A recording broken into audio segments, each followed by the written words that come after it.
ನಮಸ್ಕಾರ ಸ್ನೇಹಿತರೆ, ಗೃಹಲಕ್ಷ್ಮಿ ಯೋಜನೆಯ ಅಪ್ಡೇಟ್ಗೆ ನಿಮಗೆ ಸ್ವಾಗತ ಸುಸ್ವಾಗತ. ನೋಡಿ, ಎಲ್ಲಾ ಗೃಹಲಕ್ಷ್ಮಿಯರಿಗೂ ಬೆಳ್ಳಂಬೆಳಗ್ಗೆ ಒಂದು ಭರ್ಜರಿ ಗುಡ್ ನ್ಯೂಸ್ ಆದ್ರೆ ಬಂದಿದೆ. ಈ ಒಂದು ಗುಡ್ ನ್ಯೂಸ್ ಅಫಿಷಿಯಲ್ ಆಗಿ ಯಾರ ಕಡೆ ಬಂದಿದೆ ಅಂದ್ರೆ ಮಹಿಳಾ ಮತ್ತು ಮಕ್ಕಳ ಅಭಿವೃದ್ಧಿ ಇಲಾಖೆಯ ಉಪನಿರ್ದೇಶಕಿ ವಾಸಂತಿ ಉಪ್ಪಾರ್ ಅವ್ರ ಕಡೆಯಿಂದ ಇದು ಬಂದಿರುವಂತಹ ಒಂದು ಅಫಿಷಿಯಲ್ ಅಪ್ಡೇಟ್ ಆಗಿದೆ. ಅವ್ರು ಏನ್ ತಿಳಿಸ್ಕೊಟ್ಟಿದ್ದಾರೆ, ಕೊಟ್ಟಿರುವಂತಹ ಒಂದು ಗುಡ್ ನ್ಯೂಸ್ ಏನು ಅನ್ನುವಂಥದ್ದನ್ನ ನಿಮಗೆ ಈ ವಿಡಿಯೋದಲ್ಲಿ ಸಂಪೂರ್ಣವಾಗಿ ತಿಳಿಸ್ಕೊಡ್ತೀನಿ. ಎಲ್ಲರೂ ವಿಡಿಯೋ ಕೊನೆವರೆಗೂ ನೋಡಕ್ ಟ್ರೈ ಮಾಡಿ. ಅದಕ್ಕೆ ಮುಂಚೆ ಯಾರ ಚಾನಲ್ ಅನ್ನು ಇನ್ನೂ ಸಬ್ಸ್ಕ್ರೈಬ್ ಮಾಡ್ಕೊಂಡಿಲ್ಲ, ಈಗಲೇ ಚಾನಲ್ ಅನ್ನ ಪಟ್ ಅಂತ ಸಬ್ಸ್ಕ್ರೈಬ್ ಮಾಡ್ಕೊಳ್ಳಿ. ಮತ್ತೆ ವಿಡಿಯೋಗೆ ಒಂದು ಲೈಕ್ ಆದ್ರೆ ಕೊಡಿ. ನೀವು ಕೂಡ ಸಬ್ಸ್ಕ್ರೈಬ್ ಲೈಕ್ ಇಂದ ನಿಮ್ಗೆ ಇದೇ ರೀತಿ ಕಂಟಿನ್ಯೂಸ್ ಅಪ್ಡೇಟ್ಸ್ ಆದ್ರೆ ಸಿಗ್ತಿರುತ್ತೆ. ಈಗಾಗಲೇ ಯಾರು ಸಬ್ಸ್ಕ್ರೈಬ್ ಲೈಕ್ ಮಾಡಿ ವಿಡಿಯೋ ನೋಡ್ತಿದ್ದೀರೋ ಎಲ್ಲರಿಗೂ ನನ್ನ ಒಂದು ಹೃದಯ ಪೂರ್ವಕ ಧನ್ಯವಾದಗಳು. ನೋಡಿ, ಈಗ ನಾನು ಡೈರೆಕ್ಟ್ ಟಾಪಿಕ್ ಗೆ ಬರ್ತೀನಿ. ಏನಪ್ಪಾ ಅಂದ್ರೆ ಇಲ್ಲಿ ಗೃಹಲಕ್ಷ್ಮಿ ಯೋಜನೆಯ ಹಣ ಬರ್ತಿಲ್ಲ, 9ನೇ ಕಂತು ಬರ್ತಿಲ್ಲ, 10ನೇ ಕಂತು ಬರ್ತಿಲ್ಲ, ನಮ್ಗೆ ಇದುವರೆಗೂ ಒಂದು ಕಂತಿನ ಹಣನೂ ಬಂದಿಲ್ಲ, ಮತ್ತೆ ನಮ್ಗೆ ತುಂಬಾ ಒಂದು ಕಂತಿನ ಹಣ ಪೆಂಡಿಂಗ್ ಇದೆ. ಈ ರೀತಿಯಾಗಿ ಯಾರು ಒಂದು ಫಲಾನುಭವಿಗಳು ಒದ್ದಾಡ್ತಿದಾರೋ ಎಲ್ಲರಿಗೂ ಇದೊಂದು ಭರ್ಜರಿ ಗುಡ್ ನ್ಯೂಸ್ ಆದ್ರೆ ಕೊಟ್ಟಿದ್ದಾರೆ. ಈಗ ಕೆಲವರಿಗೆ ಏನಾಗಿರುತ್ತೆ, ಒಂದು ಕಂತು ಬಂದಿರುತ್ತೆ, ಒಂದು ಕಂತು ಬಂದಿರಲ್ಲ. ಕೆಲವರಿಗೆ ಸಾಕಷ್ಟು ಪೆಂಡಿಂಗ್ ಹಣ ಇರುತ್ತೆ. ನೋಡಿ, ನಿಮ್ಗೆ 1ನೇ ಕಂತಿನ ಹಣದಿಂದ ಹಿಡಿದು 10ನೇ ಕಂತಿನ ಹಣದವರೆಗೂ ನಿಮ್ಗೆ ಏನೇ ಪೆಂಡಿಂಗ್ ಇರ್ಲಿ, ನಿಮಗೂ ಕೂಡ ಒಂದು ಭರ್ಜರಿ ಗುಡ್ ನ್ಯೂಸ್ ಇದೆ. ಇದುವರೆಗೂ ಒಂದೇ ಒಂದು ಕಂತು ಹಣ ಕೂಡ ಬರದೇ ಇರುವಂತವ್ರಿಗೂ ಒಂದು ಭರ್ಜರಿ ಗುಡ್ ನ್ಯೂಸ್ ಆದ್ರೆ ಇದೆ. ಈಗ ಗೃಹಲಕ್ಷ್ಮಿ ಯೋಜನೆಯ 11ನೇ ಕಂತಿನ ಹಣ ಏನಾದ್ರೂ ನಿಮ್ಗೆ ಬಂದಿಲ್ಲ ಅಂದ್ರೆ ನೀವು ತಲೆ ಕೆಡಿಸ್ಕೊಳ್ಳುವಂತ ಅವಶ್ಯಕತೆ ಇಲ್ಲ.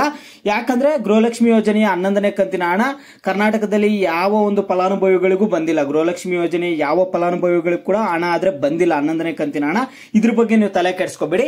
ಈಗ ಈ ಒಂದು ಅಫಿಷಿಯಲ್ ಅಪ್ಡೇಟ್ ಭರ್ಜರಿ ಗುಡ್ ನ್ಯೂಸ್ ಬಂದ್ಬಿಟ್ಟು ಯಾರಿಗೆ ಗೃಹಲಕ್ಷ್ಮಿ ಯೋಜನೆಯ ಹಣ ಬರ್ತಿಲ್ಲೋ, ಯಾರಿಗೆ ಸ್ಟ್ರಕ್ ಆಗಿದೆಯೋ, ಯಾರಿಗೆ ಓಲ್ಡ್ ಆಗಿದೆಯೋ, ನಿಮಗೆ ಬಂದಿರುವಂತಹ ಒಂದು ಭರ್ಜರಿ ಗುಡ್ ನ್ಯೂಸ್.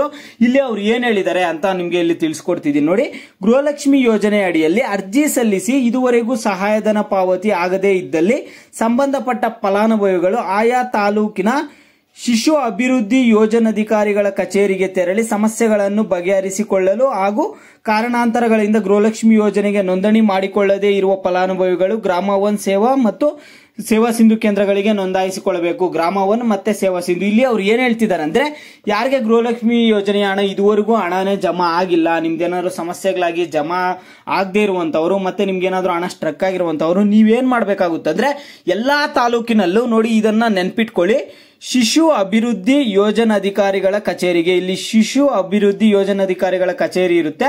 ಆ ಒಂದು ಕಚೇರಿಗೆ ನೀವು ಪ್ರತಿಯೊಬ್ರು ಹೋಗ್ಬೇಕಾಗುತ್ತೆ. ಅಲ್ಲಿ ಹೋಗ್ಬಿಟ್ಟು ನಿಮ್ಮ ತಾಲೂಕಿನಲ್ಲಿ ಇರುತ್ತೆ, ಎಲ್ಲಾ ತಾಲೂಕಿನಲ್ಲೂ ಈ ಒಂದು ಕಚೇರಿ ಆದ್ರೆ ಇರುತ್ತೆ, ಶಿಶು ಅಭಿವೃದ್ಧಿ ಯೋಜನಾಧಿಕಾರಿಗಳ ಕಚೇರಿ. ನೆನ್ಪಿಟ್ಕೊಳ್ಳಿ, ನಿಮ್ಮ ತಾಲೂಕಿನಲ್ಲಿ ಈ ಒಂದು ಕಚೇರಿ ಇರುತ್ತೆ. ನಿಮ್ಗೆ ಯಾಕೆ ಹಣ ಬರ್ತಿಲ್ಲ ಏನು ಅಂತ ನೀವು ಅಲ್ಲಿ ಹೋಗಿ ನಿಮ್ಮ ಒಂದು ಸಮಸ್ಯೆಗಳನ್ನ ಬಗೆಹರಿಸಿಕೊಳ್ಳಬಹುದು. ಇದನ್ನ ಯಾರು ತಿಳಿಸ್ತಿದ್ದಾರೆ ಅಂದ್ರೆ ಮಹಿಳಾ ಮತ್ತು ಮಕ್ಕಳ ಅಭಿವೃದ್ಧಿ ಇಲಾಖೆಯ ಉಪನಿರ್ದೇಶಕಿ ವಾಸಂತಿ ಉಪ್ಪಾರ್ ಅವರೇ ತಿಳಿಸ್ಕೊಡ್ತಿರುವಂತದ್ದು. ಅವರೇ ಹೇಳ್ತಿದ್ದಾರೆ, ಇದು ಒಳ್ಳೆ ಒಂದು ಅವಕಾಶ, ಇದು ಒಂದೇ ಒಳ್ಳೆ ಗುಡ್ ನ್ಯೂಸ್ ಅಂತಾನೆ ಹೇಳ್ಕೋಬಹುದು. ಎಲ್ಲರೂ ನಿಮ್ಮ ಒಂದು ತಾಲೂಕಿನಲ್ಲಿರುವಂತಹ ಒಂದು ಶಿಶು ಅಭಿವೃದ್ಧಿ ಯೋಜನಾಧಿಕಾರಿಗಳ ಕಚೇರಿಗೆ ಹೋಗಿ ಅಲ್ಲಿ ಹೋಗ್ಬಿಟ್ಟು ನಿಮ್ಮ ಒಂದು ಅರ್ಜಿ ಏನಾಗಿದೆ ಏನು ಅನ್ನುವಂಥದ್ದನ್ನ ಅಲ್ಲಿ ಹೋಗಿ ತಿಳ್ಕೋಬೇಕಾಗುತ್ತೆ. ಯಾಕಂದ್ರೆ ನೀವೀಗ ಮನೆಯಲ್ಲೇ ಕೂತ್ಕೊಂಡು ನಮ್ಗೆ ಹಣ ಬರ್ತಿಲ್ಲ ಅಂತ ಹೇಳ್ತಿದ್ರೆ ನಿಮ್ಗೆ ಹಣ ಆದ್ರೆ ಬರಲ್ಲ. ಈಗ ಅವ್ರ ಕಡೆಯಿಂದಾನೇ ಒಂದು ಅವಕಾಶ ಮಾಡಿಕೊಟ್ಟಿದ್ದಾರೆ. ಇದೊಂದು ಭರ್ಜರಿ ಗುಡ್ ನ್ಯೂಸ್ ಅಂತಾನೆ ಹೇಳ್ಕೋಬಹುದು. ಎಲ್ಲರೂ ಈ ಒಂದು ಶಿಶು ಅಭಿವೃದ್ಧಿ ಯೋಜನಾಧಿಕಾರಿ ಕಚೇರಿಗೆ ಹೋಗ್ಬಿಟ್ಟು ನಿಮ್ಮ ಒಂದು ಅಪ್ಲಿಕೇಶನ್ ಅನ್ನ ರೆಡಿ ಮಾಡ್ಕೊಳ್ಳಿ. ಮತ್ತೆ ಗೃಹಲಕ್ಷ್ಮಿ ಯೋಜನೆ 11ನೇ ಕಂತಿನ ಹಣ ಆಗ್ಲೇ ಲಕ್ಷ್ಮಿ ಹೆಬ್ಬಾಳ್ಕರ್ ಅವರು ಹೇಳಿದ್ದಾರೆ, ಮುಂದಿನ ವಾರದಲ್ಲಿ ಅವರೊಂದು ಪ್ರೆಸ್ ಮೀಟ್ಗೆ ಕರೆದು ಒಂದು ಗೃಹಲಕ್ಷ್ಮಿ ಯೋಜನೆ 11ನೇ ಕಂತಿನ ಹಣ ಆದ್ರೆ ರಿಲೀಸ್ ಮಾಡ್ತಾರಂತ ಹೇಳಿದ್ದಾರೆ. ಅದ್ರ ಬಗ್ಗೆ ನಿಮಗೆ ಮುಂದಿನ ವಿಡಿಯೋಸ್ ಅಲ್ಲಿ ಅಪ್ಡೇಟ್ ಸಿಗುತ್ತೆ. ಇದು ಸದ್ಯಕ್ಕೆ ಪೆಂಡಿಂಗ್ ಹಣ ಇರುವಂತವರಿಗೆ ಬಂದಿರುವಂತಹ ಒಂದು ಭರ್ಜರಿ ಗುಡ್ ನ್ಯೂಸ್ ಆಗಿದೆ. ನಿಮ್ಗೆ ಇನ್ನೂ ಬೇರೆ ಏನೇ ಡೌಟ್ಸ್ ಇಲ್ಲಿ ವಿಡಿಯೋಗೆ ಲೈಕ್ ಮಾಡ್ಬಿಟ್ಟು ಕಾಮೆಂಟ್ ಮುಖಾಂತರ ತಿಳಿಸಿ. ಯಾವ ಟಾಪಿಕ್ಸ್ ಬಗ್ಗೆ ಹೆಚ್ಚಿಗೆ ಕಾಮೆಂಟ್ಸ್ ಇರುತ್ತೋ ಅದ್ರ ಬಗ್ಗೆ ನೆಕ್ಸ್ಟ್ ವಿಡಿಯೋ ಆದ್ರೆ ಬರುತ್ತೆ.